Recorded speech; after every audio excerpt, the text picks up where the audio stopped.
Hello friends, आशा करता हूँ आप सब अच्छे होंगे। हमने लास्ट जो पार्ट था इस रिवीजन का उसमें 106 तक हमने कवर कर लिया था। अब आर्टिकल 107 में हम चलते हैं। आर्टिकल 107 जो है, अब यहाँ से अपना लेजिस्लेटिव प्रोसीजर चालू होता है कि बिल कैसे पास होते हैं पार्लियामेंट में और बिल कैसे पेश होते हैं और उनको पास करने की क्या प्रोसीजर है, ये सब हम जानेंगे लेजिस्लेटिव प्रोसीजर में।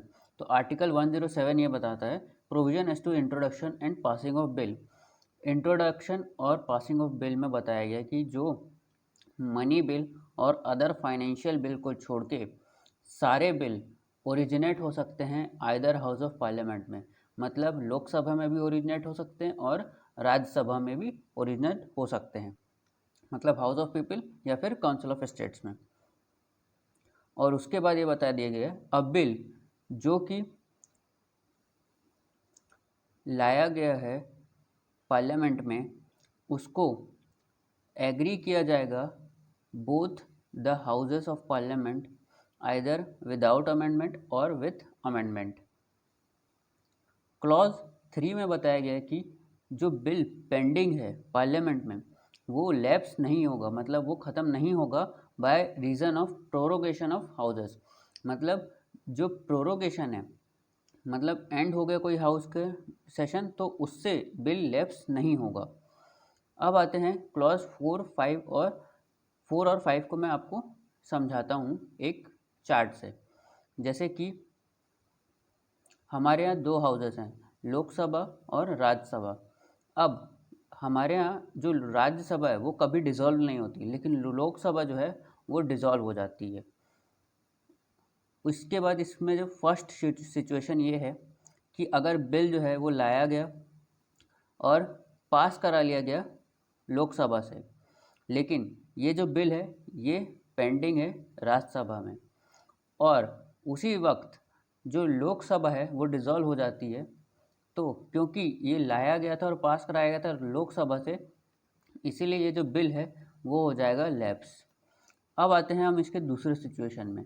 दूसरा सिचुएशन ये बताता है कि बिल जो था वो पेंडिंग था लोकसभा में और राज्यसभा में पहुंचा ही नहीं है।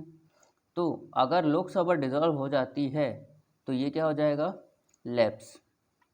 अब आते हैं थर्ड सिचुएशन। थर्ड सिचुएशन ये बोलती है कि बिल जो है ओरिजिनेट हुआ था, या तो ये पेंडिंग था या पास हो गया था राज्यसभा से और ये चला गया लोकसभा में।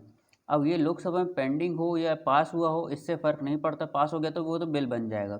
लेकिन यहाँ पे अगर वो पेंडिंग भी रहता है और यहाँ पे भी पेंडिंग रहता है, यहाँ पे पेंडिंग हुआ तो भी और यहाँ से पास होके यहाँ पेंडिंग है तो भी ये बिल लैप्स नहीं होगा, नॉट लैप्स, क्योंकि ये बिल ओरिजिनेट हुआ था राज्यसभा में और राज्यसभा कभी डिसॉल्व नहीं होती, तो वहाँ से जो बिल ओरिजिनेट होंगे वो लैप्स नहीं माने जाएंगे।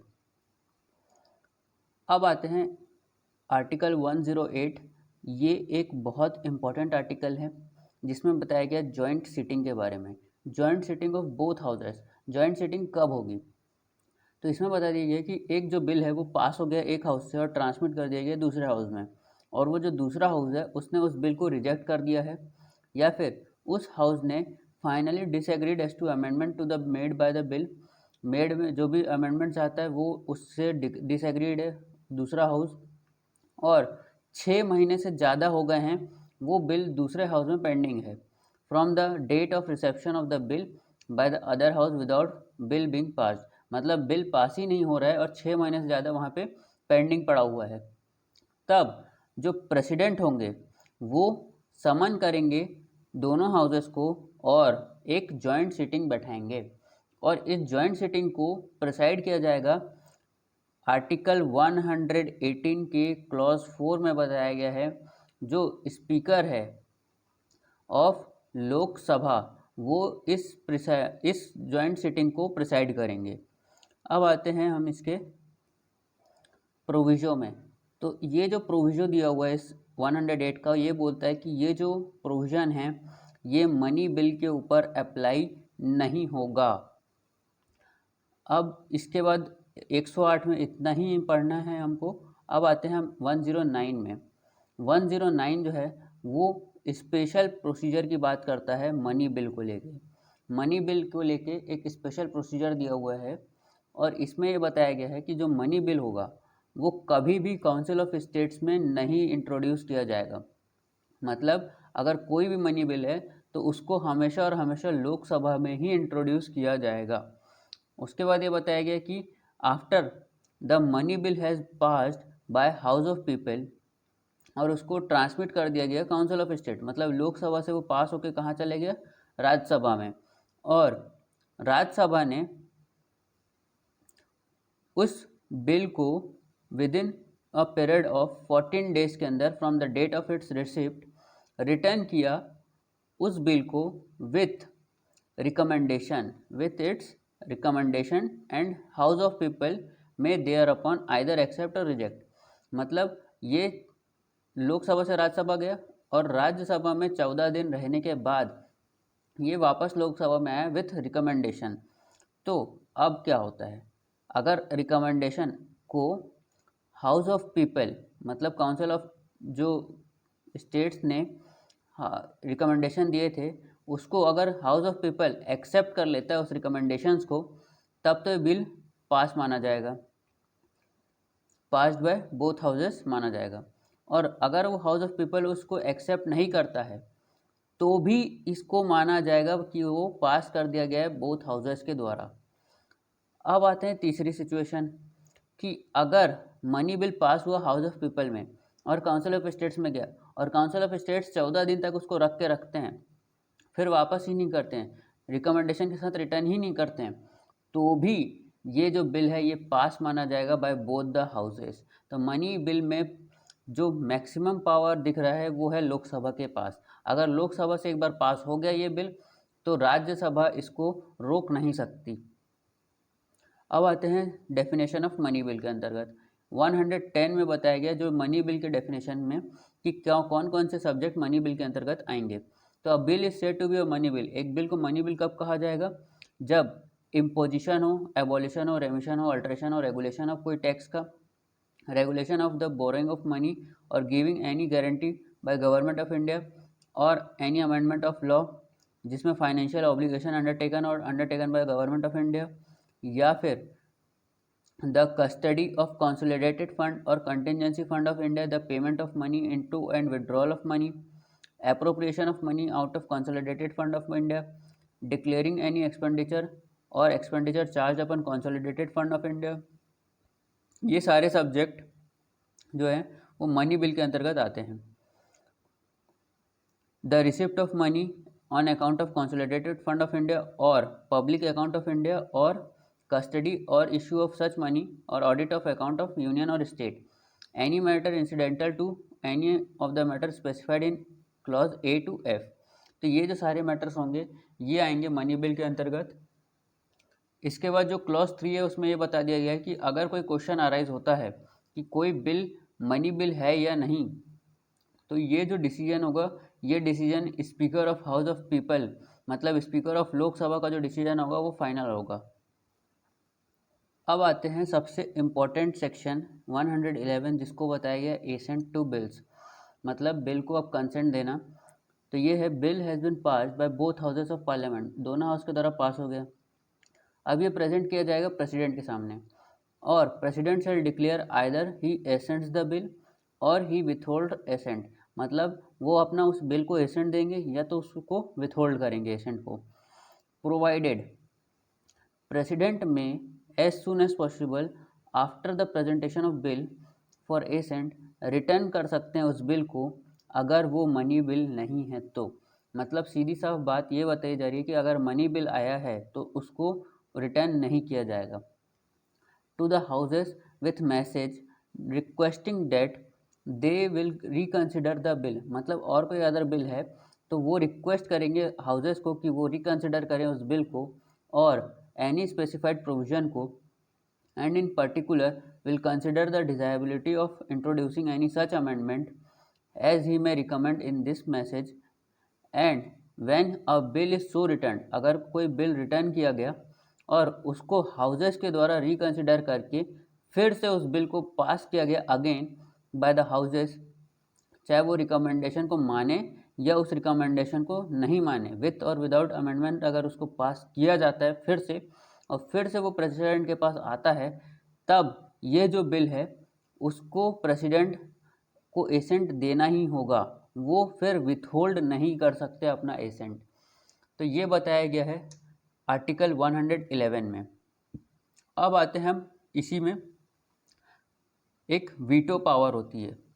वीटो पावर के बारे में जानते हैं हम प्रेसिडेंट की। तो एक होता है एब्सोल्यूट वीटो। एब्सोल्यूट वीटो में क्या होता है कि जो प्रेसिडेंट हैं वो अपना एसेंट को विथहोल्ड करके रख रहे हैं, और ये एब्सोल्यूट वीटो कहलाएगा। अगर कोई प्रेसिडेंट अपना वीटो एसेंट को विथहोल्ड कर दिए, तो ऐसा एक बार किया जा चुका है, और वो किया गया है पेप्सू बिल में, और वो किया गया था डॉक्टर राजेंद्र प्रसाद, जो उस समय के प्रेसिडेंट थे, उनके द्वारा। उन्होंने विथ होल्ड किया था। कैबिनेट अगर बदल गई या नई कैबिनेट बोलती है कि पुराने कैबिनेट के बिल को एसेंट मत दो, तब ये ऐसा होता है, और ये एब्सोल्यूट वीटो कहलाता है। क्वालिफाइड वीटो क्या होता है? क्वालिफाइड वीटो जो है वो इंडिया में लागू नहीं है, और क्वालिफाइड वीटो ये होता है कि जो बिल पास होके आया था, अब वो ओवरराइड कर दिया गया है लेजिस्लेचर के द्वारा विथ हायर मेजोरिटी। मतलब पहले कम मेजोरिटी से पास होता, अब ज़्यादा मेजोरिटी से पास होकर आ गया, तो वो उसको विथहोल्ड कर सकते हैं। ये है क्वालिफाइड वीटो, ये इंडिया में एप्लीकेबल नहीं है। अब आते हैं सस्पेंसिव वीटो। सस्पेंसिव वीटो में क्या होता है कि जो वापस कर दिया जाता है, मतलब एक बार कोई बिल आया, उसको प्रेसिडेंट ने वापस कर दिया रिकंसिडर करने के लिए पार्लियामेंट को, तो ये कहलाएगा कुछ देर के लिए सस्पेंड करना। तो ये हो गया सस्पेंसिव वीटो। अब आते हैं पॉकेट वीटो।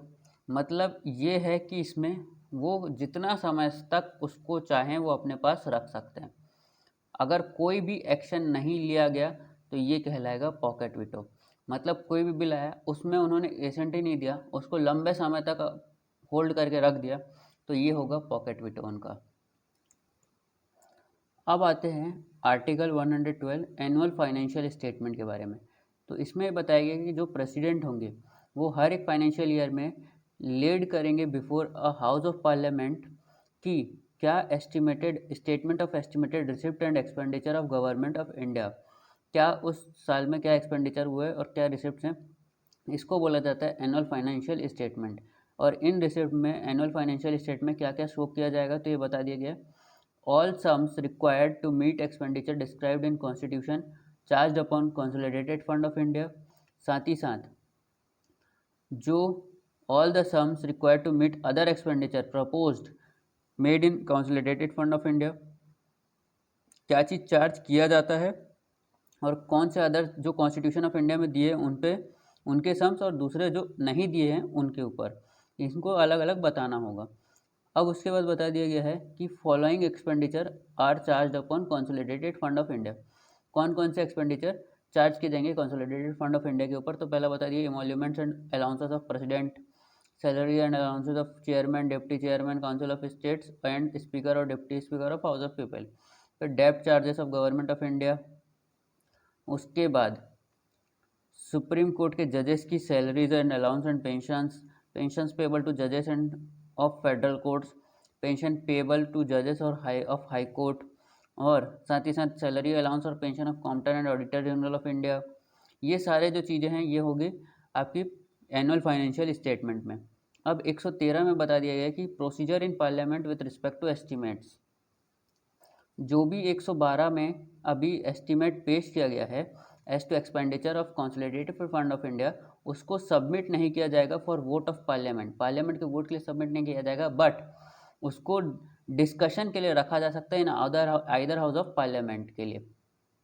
अब आते हैं हम इसके क्लॉज 2 में। इसमें बता दिया गया है कि जो हाउस ऑफ पीपल है वो shall have power to assent or to refuse the assent to any demand, or to assent or to any demand subject to any reduction of the amounts specified therein। अगर कोई other expenditure है तो उसको house of people accent भी दे सकता है और उस डिमांड को रोकने के लिए वो भी बोल सकता है। लेकिन नो डिमांड और grant shall be made except on recommendation of president. कोई भी डिमांड को ग्रांट नहीं किया जाएगा जब तक प्रेसिडेंट रिकमेंड ना करें। अब आते हैं हम 114 में। 114 में बता दिया गया है 114 का अप्रोप्रिएशन बिल। अप्रोप्रिएशन बिल क्या होता है? As soon as may be after the grant of 113 have been made by House of People, there shall be introduced a bill to provide appropriation out of consolidated fund of India। मतलब एक बार grant हो गया house of people के द्वारा तो उसको as A introduce किया जाएगा बिल टू प्रोवाइड कि कितना कंसोलिडेटेड फंड ऑफ इंडिया में खर्चा आ रहा है, और ऐसे grants so made by house of people और expenditure charge upon consolidated fund of India के बारे में बताएंगे। अब इसके बाद बता दिया गया 117 में special provision as to financial bills. Special provision as to financial bill में बता दिया गया है कि जो 110 में मनी बिल के बारे में बताया क्लॉज 1 में ए से लेकर एफ तक, और उस बिल को सिर्फ और सिर्फ मूव किया जाएगा with the recommendation of president, और a bill have such provision shall not introduce in council of state. मतलब ये सिर्फ और सिर्फ लोकसभा हाउस ऑफ पीपल में ही इंट्रोड्यूस किया जाएगा, राज्यसभा में नहीं किया जाएगा। अब आते हैं article 118 rules of procedure. Each house of parliament जो है मेक कर सकता है, अपने रूल्स को बना सकता है, और कॉन्स्टिट्यूशन को जो भी कंडक्ट ऑफ बिजनेस के लिए जो रूल चाहिए वो बना सकता है हाउस ऑफ पार्लियामेंट। और जो जैसा कि हमने 108 में जो जॉइंट सीटिंग के बारे में पढ़ा था, उसका जो एक क्लॉज है ये बताता है कि जॉइंट सीटिंग का जब होगी तो उसको जो स्पीकर होंगे हाउस ऑफ पीपल के वो प्रिसाइड करेंगे। अब आते हैं 120 में। 120 में language to be used in Britain in parliament, sorry parliament में कौन सा लैंग्वेज यूज़ किया जाएगा? तो या तो हिंदी या तो इंग्लिश। और अगर कोई व्यक्ति या कोई पर्सन, कोई मेंबर है पार्लियामेंट का, वो अगर अपने हिंदी और इंग्लिश में अपने आप को एक्सप्रेस नहीं कर सकता है तो वो उसको जो है speaker of house of people या तो chairman of council of state allow करेंगे कि वो अपने मदर टंग में भी बोल सकता है। उसके बाद बता दिया गया सेक्शन 1 आर्टिकल 121 में restriction on discussion in parliament. मतलब कौन से चीज़ों पे रेस्ट्रिक्शन होगा पार्लियामेंट में डिस्कस करने पर। तो ये बता दिया गया कि कंडक्ट ऑफ एनी जज ऑफ सुप्रीम कोर्ट और of high court in discharge of his duties except upon his motion for presenting an address to the president praying for the removal of जज। मतलब कोई भी कंडक्ट को लेके जज के ऑफ सुप्रीम कोर्ट या फिर हाई कोर्ट के जज को कंडक्ट को लेके कोई भी डिस्कशन नहीं किया जाएगा जब तक उनका कोई रिमूवल यहाँ पे एड्रेस ना किया जा रहा हो। अब आते हैं आर्टिकल 122 में court not to inquire into proceeding of parliament. मतलब जो कोर्ट्स होंगे वो इंक्वायर नहीं करेंगे कोई भी ऐसी प्रोसीडिंग पे जो पार्लियामेंट में चल रही है। The validity of any proceeding in parliament shall not be in called in question on ground of alleged irregularity और प्रोसीजर। कोई इरेगुलरिटी या प्रोसीजर की हुई है तो उस पर इंक्वायर नहीं करेंगे कोर्ट्स। अब सबसे इम्पॉर्टेंट प्रोविज़न है इस पूरे कॉन्स्टिट्यूशन का जो है आर्टिकल 123, जिसको बोला जाता है कि प्रेसिडेंट का लॉ मेकिंग पावर। ये चैप्टर 3 में दिया हुआ है लेजिस्लेटिव पावर ऑफ प्रेसिडेंट। तो मतलब लॉ मेकिंग पावर है प्रेसिडेंट के पास टू प्रोमोलगेट ऑर्डिनेंस के थ्रू। मतलब वो ऑर्डिनेंस पास कर सकता है during the recess of parliament, जब पार्लियामेंट सेशन में नहीं है तब। तो इसका जो अदर प्रोविजंस हैं वो दिए हुए हैं गवर्नर के दिए हुआ है 213 में, और लेफ्टिनेंट गवर्नर के दिए हुए हैं 239 बी में। तो ये जो दो प्रोविजंस है ये दोनों भी ऑर्डिनेंस से रिलेटेड हैं। अब ये जो ऑर्डिनेंस का प्रोसीजर जो है वो कहाँ से लिया गया है? तो वो लिया गया है ब्रिटेन से।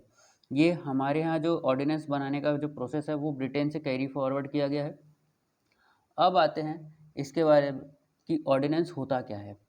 तो जब हाउस ऑफ पीपल मतलब लोकसभा या राज्यसभा दोनों ही सेशन में नहीं हैं, मतलब इनके सेशन नहीं चल रहे हैं, तब प्रेसिडेंट को लगता है कि ऐसी कोई सर्कमस्टेंसेस हैं जिस पर लॉ बनाना ज़रूरी है, तब वो पास करेंगे ऑर्डिनेंस। और इस ऑर्डिनेंस के पास होने के बाद जब हाउस ऑफ पीपल या काउंसिल ऑफ स्टेट्स दोनों में से कोई आता है, मतलब रीअसेंबल होते हैं, उसके 6 week from the date of reassembly of parliament इस ऑर्डिनेंस को उस हाउस में ले डाउन किया जाएगा और उसके बाद दोनों हाउसेस में ले डाउन करने के बाद हाउस ऑफ पीपल हो या काउंसिल ऑफ स्टेट्स हो, तो दोनों हाउसेस में करने के बाद अगर वो वहाँ से अप्रूव हो जाता है तो ये लॉ बन जाएगा और डिसअप्रूव हो जाता है तो ये रिजोल्यूशन यहीं पे एंड हो जाएगा। इसके बाद ये बताया गया है कि प्रेसिडेंट जो हैं वो इस ऑर्डिनेंस को कभी भी विड्रॉ कर सकते हैं। At any time president can withdraw. और ये प्रेसिडेंट जो हैं ऑर्डिनेंस किस इशू पे बनाएंगे, मतलब कौन कौन से सब्जेक्ट पे लॉ बना सकते हैं, तो ऐसे सब्जेक्ट्स जो कि यूनियन लिस्ट में दिए हुए हैं। यूनियन लिस्ट जो है वो 7th शेड्यूल में दी हुई है। 7th शेड्यूल के अंतर्गत जो जो सब्जेक्ट यूनियन लिस्ट के मैटर के अंतर्गत आते हैं उन पे लॉ बनाने की शक्ति पार्लियामेंट के पास है, उसी पर ऑर्डिनेंस लाया जा सकता है। और अगर उस पर नहीं, अगर इससे कोई बाहर सब्जेक्ट पे लाया जाता है तो वो जो सब्जेक्ट्स होंगे वो ऑर्डिनेंस क्या क्या हो जाएगा, वॉइड हो जाएगा।